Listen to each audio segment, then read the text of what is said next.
మనుష్యులు దేవునితో చేసే వాగ్దానం. బేతేలు దగ్గర ఒక రాతిని పాతి, ఇదిగో ప్రభా నీవు నాకు తోడుగా ఉన్నట్లయితే తిరిగి వచ్చి నేను మందిరం కడతాను ఇక్కడ అని యాకోబు దేవునితో వాగ్దానం చేశాడు. వెళ్ళాడు మామ దగ్గర. రాహేలు కోసం ఒక 14 సంవత్సరాలు ఈ రాహేలు ప్రేమలో పడి మర్చిపోయి దేవుని వాగ్దానాన్ని మర్చిపోయాడు. మామతో మంచిగా అన్ని వ్యవసాయము తర్వాత సంపద అంతా కూడా మొదలవుతా ఉంటే బాగా సంపదలో పడిపోయి వాగ్దానాన్ని మర్చిపోయాడు. అప్పుడు దేవుడే గుర్తు చేయాల్సి వచ్చింది.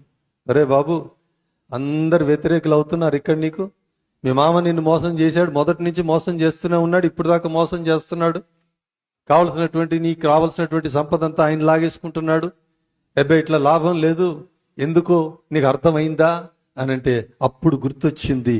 బేతేలులో ఆ దేవదూతలు పైకి కిందకి ఎక్కుతున్నటువంటి ఆ దర్శనం చూచినప్పుడు ఆయన దేవుడితో చేసుకున్నటువంటి వాగ్దానాన్ని, ఓరి బాబు ఎందుకా మర్చిపోయాను రా నాయన నేను. వెంటనే ప్రయాణం కట్టాడు.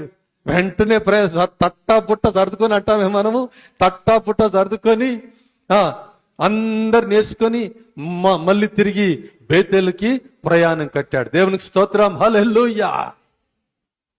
If you forget the promise you made with the Lord, దేవునితో చేసినటువంటి వాగ్దానం, ఏ వాగ్దానం అని నేను అడగను, కానీ దేవునితో చేసినటువంటి వాగ్దానం ఒకవేళ నువ్వు నేను మర్చినట్లయితే నా ప్రియమైనటువంటి దేవుని సంగమా, ఎక్కడున్నా కానీ అంత కన్ఫ్యూజన్ కన్ఫ్యూజన్ కన్ఫ్యూజన్. నువ్వు కావలసినవి వస్తూనే ఉంటాయి. యాకోబుకి రాహేలు కావాలనుకున్నాడు, వచ్చింది.